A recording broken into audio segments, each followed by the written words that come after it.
Good evening. What a difference a day can make. Yesterday, the centre got hollered at by the Supreme Court on the black money issue.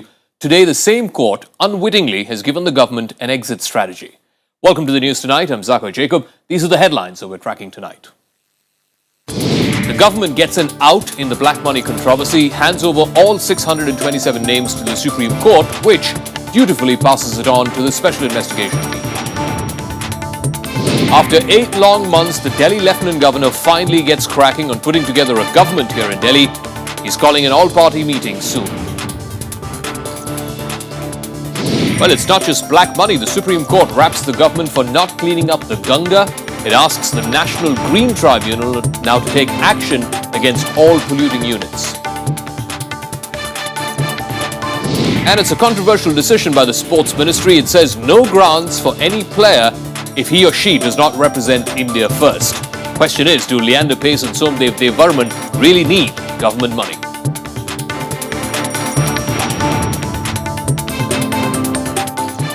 And our top story tonight. The government today got an exit strategy in the black money controversy. After being cornered by the Supreme Court, which asked it to reveal the names of all black money account holders, the government today did so. It did so in a sealed envelope, which was not revealed to the public. The court then passed on that envelope to the Special Investigation Team. That team now has 6 months to finish this probe. A day after the Supreme Court's sharp rebuke, the centre has submitted a list of over 600 names suspected of amassing black money abroad. The list includes names of 627 Indian account holders in HSBC Bank, Geneva. Attorney General Mukul Rohatgi said that the data stolen from HSBC Bank was provided to the centre by the French government in 2011. We gave it in a sealed cover to the court. A status report was also given in the sealed cover to the court.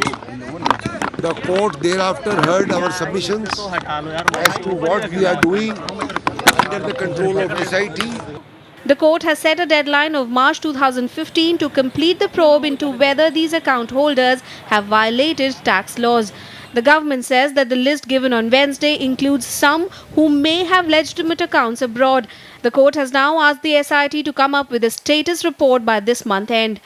We hope that the SIT will recommend disclosure or will order the disclosure of most of these names, because it is important that the country comes to know as to who are these account holders, particularly those whose accounts were found to be illegal. But opposition parties aren't satisfied yet. While some still feel that the government is trying to spare some big names, others want to know how the money could be brought back as promised by BJP during poll campaigns. Supreme court ये ensure करे और SIT ensure करे कि इसमें कुछ रह तो नहीं गए, 627 ही हैं या कुछ और भी थे, सारे नाम दे, ये इंश्योर कर लें। दूसरा, अब एसआईटी को इस पे जांच करनी है। एसआईटी जांच करे। मेरी खबर के मुताबिक बड़े बड़े नाम जो हैं, जो नाम मैंने उजागर किए थे, उन नामों को छोड़ा जा रहा है, उन पे कोई एक्शन नहीं लिया जा रहा। The BJP government should bring the money back as they had promised to do in 100 days, and they should distribute it among the people. Our concern is bringing back that money into the country and using that money in programs that will improve the welfare of our people. For this, what is the plan the government has? They tom-tommed all over the country during the election campaign. What is the plan that the government has? Nobody knows. While the clamour grows to reveal all details, the SIT claims its investigation is back to square one. In an interview on Wednesday, the SIT chief said that the centre had provided a similar list in June. With inputs from Ravindra Shoran, Bureau Report for Rajya Sabha TV. All right, so the government was in a sticky situation earlier this week when the court asked it to submit all names, not just selectively release just 3. But now has the government managed to get off that hook? Mohan Guruswamy is a distinguished fellow with the Observer Research Foundation. He's now joining us here on the news tonight. Is this now really a convenient way for the government? What happened in court today, basically the government giving the names in a sealed envelope to the court and the court subsequently giving it to the SIT. Does this give a convenient out to the government, saying that, look, we've given the names to the courts, now it's up to them to fix this mess? The government is certainly breathing a huge sigh of relief. They passed the buck on to the court, and the court has said that we will keep the sealed cover. And because, they're not going to give it to anybody. because the list of names is already with the SIT. That's right. The Attorney General said that in so many words. So the court doesn't really have to release anything to anybody. So what was the tearing hurry for the court to get these names in a sealed envelope in the first place? I think this is to relieve the pressure of the government, which was under huge pressure from the public and from the opposition and from their own sources within the party who know less about these things, saying that, release the names. You said you let us have these names, give it to us now. Because the same people who are now in government said that they will give the names out when they were in the opposition. That's right. And they find it difficult. And they have the same defense which the previous government had, which was that some of these names are in clear, if they reveal those names, it will be in clear violation of the double taxation avoidance agreement. Absolutely. And a lot of people are clearly could be innocent because, you're allowed to hold bank accounts abroad. That's not a crime by itself. You're allowed to keep money abroad. That's not a crime by itself. You have to prove that the money came through criminal activity. So what you have in foreign banks can only be used as evidence to support a prosecution for some other act of criminality. How easy or difficult is that to establish that money trail and the fact that that money trail was illegal for these 627 names that we have? First of all, you have to establish that all or some or a few of these people in that 628 people were criminals. Okay? So if you don't have record of their criminality as it is, how are you going to get it now? So if you have established some criminality, then you have to say that this money went abroad there and sitting in this bank. It can only be used for that. And that would probably be next to impossible. Does the Supreme Court appointed SIT have the powers to do that? Well, the Supreme Court SIT theoretically might have the powers, but I doubt it has the capabilities. Because the court today has said that they have to wrap up their probe by March of next year. How can you wrap up a probe on 628 people in 6 months? Each case will take that much time. So I think the court is really biting off more than it can chew. If I were to ask you to predict how the next 6 months were to pan out, best case scenario and worst case scenario for the government? I think the best case scenario is they're hoping the public will forget. The public will not forget, will it? Well, they're hoping that the opposition will forget by some selective revelation of their names and quieten them down. And some own ruling party supporters may be thrown to the wolves, and that is it. And public would be quite happy with, I see something like that happening. And worst case scenario? Worst case scenario, nothing will happen. The list will be released, will be published, and then nobody else will give you information after that, ever. Okay. We'll wait and see how this plays out. We have another 6 months to wait before we get any sort of clarity on this issue. 6 months before which the Supreme Court appointed SIT has to wrap up its investigation. For the moment, Mohan Guruswamy from the Observer Research Foundation, thanks very much for joining us here on the news tonight. My pleasure. All right, more stories concerning the Supreme Court, where the court is an active player. After getting wrapped on the knuckles by the court yesterday, the Lieutenant Governor of Delhi got cracking today on putting together a government here. He met with the Union Home Minister Rajnath Singh. Najib Jung told the minister that he will soon be calling an all-party meeting to try and discuss the possibility of government formation.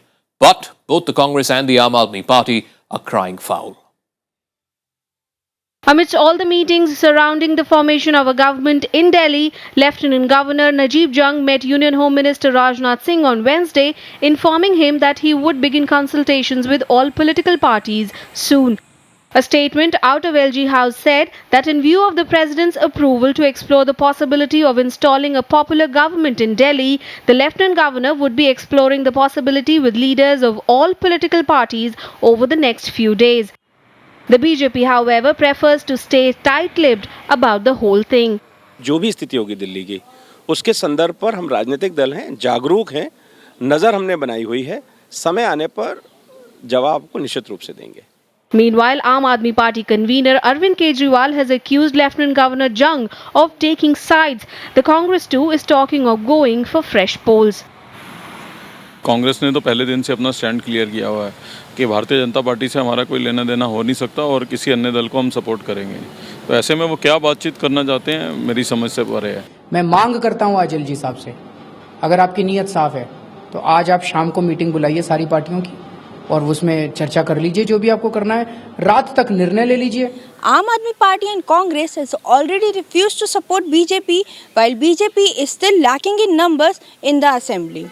Seeing the scenario, what will happen in Delhi is still a big question. With video journalist Prem, Anu Diwan for Rajya Sabha TV.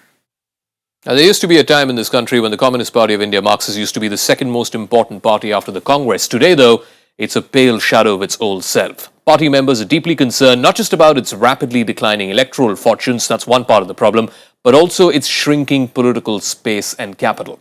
The severity of the party's problems seemed to come to a head at its 4-day Central Committee meeting, which concluded in Delhi today. There's now a clear difference of opinion between senior leaders Prakash Karat, who's the General Secretary, and Sitaram Yechuri on the party's electoral strategy. One says the strategy itself is wrong, the other says it's the implementation that's wrong. Although, we have to add this, publicly both leaders have denied any rift.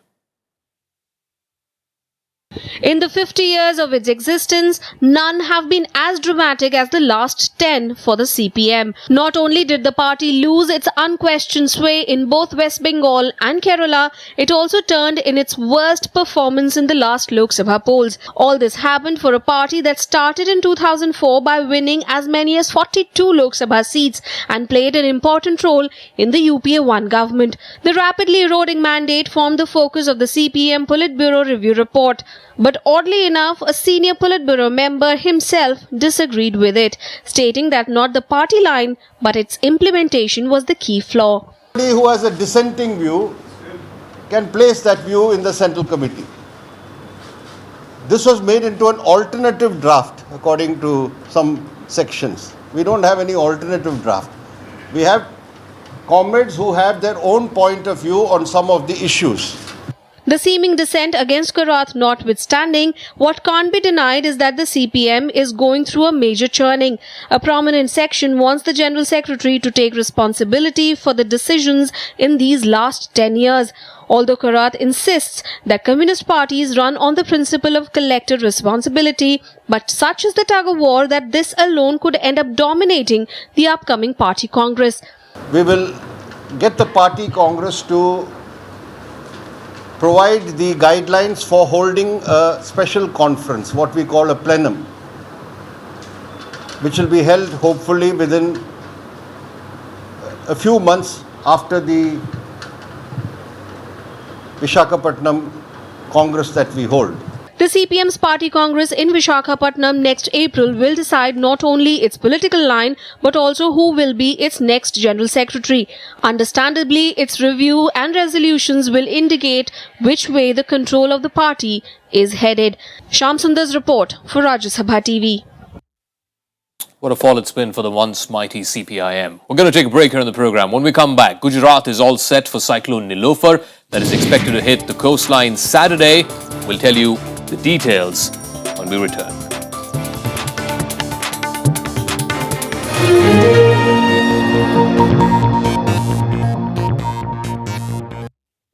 Welcome back to the news tonight.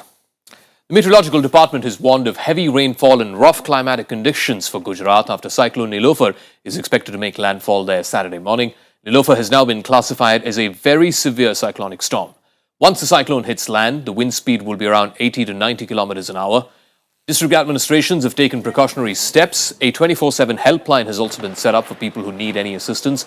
A team of NDRF, that's the National Disaster Response Force, as well as a team of State Reserve Police Force have arrived in the state already. District administration ने 26 तारीख से लेकर आज तक पूरी तैयारी कर ली है जिसकी वजह से किसी भी तरह की जानमाल की नुकसान यहाँ पर न हो। इसके लिए सभी बंदोबस्त किया गया है। सभी अधिकारियों की छुट्टी कैंसिल करके सभी को वापस बुला लिया गया है और सभी डिपार्टमेंट के साथ कोऑर्डिनेट करके सभी को अलग अलग ड्यूटी दी गई है। फिलहाल नलिया को हिट करने का जो आईएमडी का वार्निंग मिला है, फिर भी सभी जिला अधिकारियों ने ये तटीय गांव के लोगों को इवैक्यूएट करने के लिए सब आयोजन कर रखा है इन द नियरेस्ट स्कूल और उसके साथ उनकी पानी की और सब सुविधाएं कर रखी है। एनजीओ के द्वारा उनका खाने पीने का भी बंदोबस्त, जिसको स्थलांतर करेंगे evacuation. And we'll keep an eye out on the progress of Cyclone Nilofer. Meanwhile, more stories across the country that have made the headlines in Nationwide. The Supreme Court has pulled up the centre once again, as well as state pollution control boards over cleaning up the river Ganga. The court questioned the honesty of actions taken by the government so far.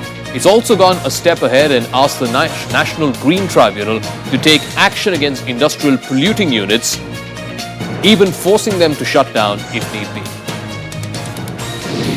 A special 2G court has summoned former Telecom Minister Dayanidhi Maran in the Aircel Maxis deal. He's charged with corruption with helping the Malaysian Maxis Group take control of Aircel. This was back in 2006. His powerful brother and the owner of the Sun Group, Kalanidhi Maran, as well as 6 others have also been summoned in the same case. They've been asked to appear in court on the 1st of March next year. The retail price of subsidized LPG cylinders has now been hiked by 3 rupees. The decision was taken after the government raised the commission to dealers last week. Subsidized LPG in Delhi, for example, will now cost 417 rupees a cylinder. Dealers' commission was last revised back in December 2013 when it was hiked by 3 rupees and 46 paise for a cylinder. 2 more militants were killed by security forces on the second day of an encounter in Jammu and Kashmir's Handwara. The encounter broke out Tuesday when militants fired upon a joint search party of army and police. The militant was killed and an army JCO was injured in the gun battle. The JCO later succumbed to his injuries. Some international news now. In throwing his weight behind the argument against any form of compulsory quarantine for Ebola or suspected Ebola patients, US President Barack Obama has now come out strongly against new rules. He said that quarantining medical workers who are returning from West African countries would undermine the broader effort to try and eliminate the epidemic. For the first time also, a group of 13 British aid charities have sought more funds to try and check the spread of Ebola. The Red Cross has also appealed for more resources in this fight. And we can make sure that when they come back, they are being monitored in a prudent fashion. But we want to make sure that we understand that they are doing God's work over there. And they're doing that to keep us safe. A presidential pat on the back for health workers enlisting for the fight against Ebola. On Wednesday, Barack Obama also joined the United Nations in warning against restrictive quarantines that could derail the effort. This disease can be contained. It will be defeated. Progress is possible, but we're going to have to stay vigilant. Anything that will dissuade foreign trained personnel from coming here to West Africa and joining us on the front line to fight the fight would be very, very unfortunate. On the other hand, Defense Secretary Chuck Hagel is considering a recommendation from top military commanders to impose a 21-day monitoring period for U.S. troops returning from Ebola response efforts in West Africa. The Joint Chiefs have made a recommendation to Secretary Hagel that he consider a regimented program of 21 days of controlled, supervised monitoring for all troops returning from Ebola response efforts in West Africa. Meanwhile, aid workers across the world are appealing for more people and resources to fight Ebola. We're calling on everybody to contribute as much as they can, because those who are on the ground are quite overstretched right now. The disease is still ahead of us, but we now know what we should do at every step of the way. We also know what is required. We are only asking that everybody come and join us so that we can give a final big push to this fight. The fight against the Ebola virus got a boost on Tuesday with the Swiss regulatory authorities approving the trial of an experimental vaccine in Lausanne and Geneva. According to Swiss medics, the vaccine will be tested on 120 individuals at the Lausanne University Hospital. It's the latest in a series of ongoing trials in Mali, United Kingdom and United States. Bureau Report, Rajya Sabha TV. It'll be interesting to see if Ebola and the response to it becomes a big issue in the upcoming midterm elections in the United States. Now, staying with the US, and you must have seen quite a few breathtaking videos from America, but none quite like what we're going to show you now. An unmanned cargo rocket carrying supplies to the International Space Station exploded just seconds after liftoff Tuesday night in Virginia. Now, this is the first disaster since NASA turned to private operators to run cargo. 3, 2, 1. A 14-story Antares rocket blasted off from the commercial launch pad in Virginia, carrying cargo for the International Space Station. Third CRS mission to the ISS. But moments later, this happened. The spacecraft burst into flames and plunged back to the ground in a massive ball of fire and smoke.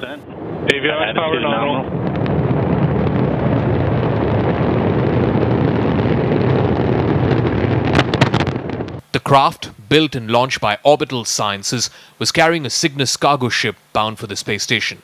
Orbital Sciences is one of two companies that NASA had hired to fly cargo to the station after it retired its space shuttles.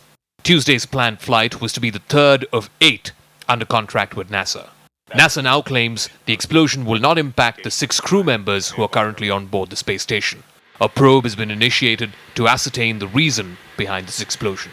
The investigation will include evaluating the debris that we will find around the launch pad and everything associated with it. The station's in great shape. The crew's in good shape. We've got plenty of work for them to do on orbit and plenty of supplies on orbit to keep them going for quite some time.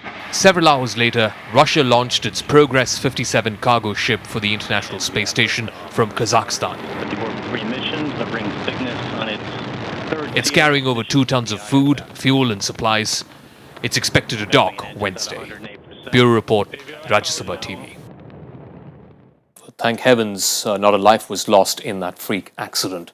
Here's a story in which one too many lives have already been lost. The fight against the Islamic State. A group of 150 Kurdish Peshmerga fighters have arrived in Turkey. They're going to join the fight against the IS. They will cross over into Syria to fight the militants in the besieged town of Kobani. Another contingent carrying weapons, which include artillery, they're traveling separately by land through Turkey. Now, Turkey agreed to this deployment after much cajoling by the West, after refusing to allow the Turkish Kurds to cross the border into this fight. Turkey is also under considerable international pressure to do more to prevent Kobani from falling into the hands of the Islamic State.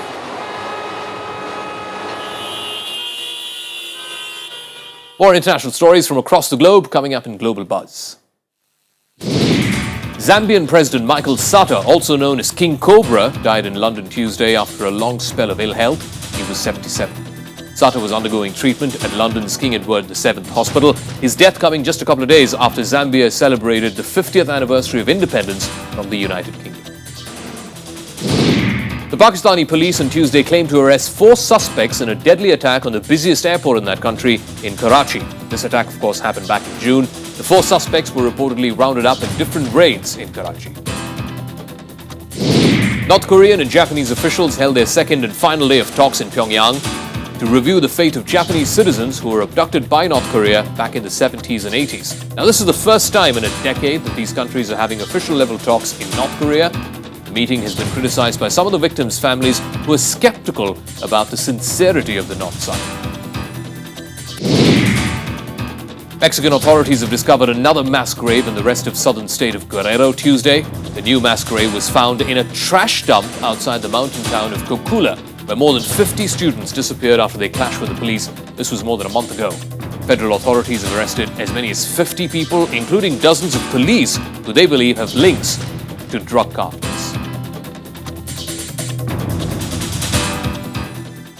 All right, we're going to take a break here in the news tonight. When we return, all the sports stories, including the Sri Lankan cricket team, has arrived in Mumbai for a 5-match one-day series. This after the West Indies pulled out abruptly, citing a dispute with its board. Details coming up when the news tonight returns.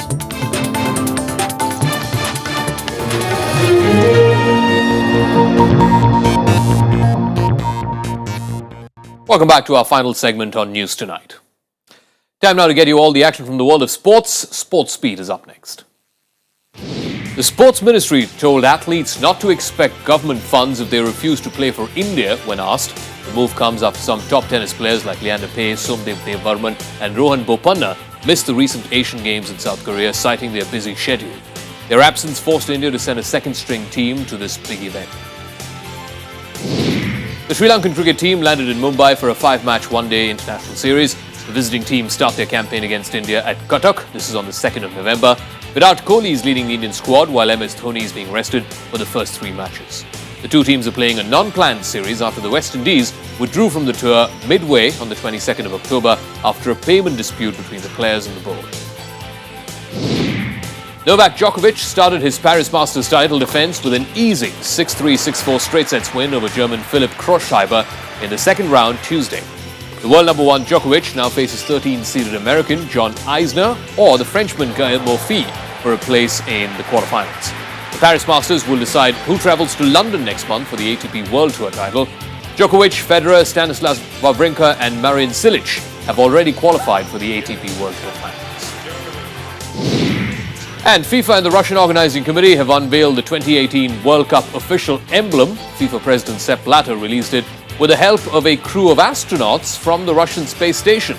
It depicts the World Cup trophy in red and blue colors. Those are colors from the Russian flag, along with a golden trim. Well, it's going to be one hell of an event. In case you want to attend the Football World Cup in Russia, it might be a good idea to book your air tickets right away. That's a wrap of the news tonight, this Wednesday edition. From me, Zaka Jacob, and the rest of the team, thanks for your time. We'll catch you again tomorrow night, same time. Good night.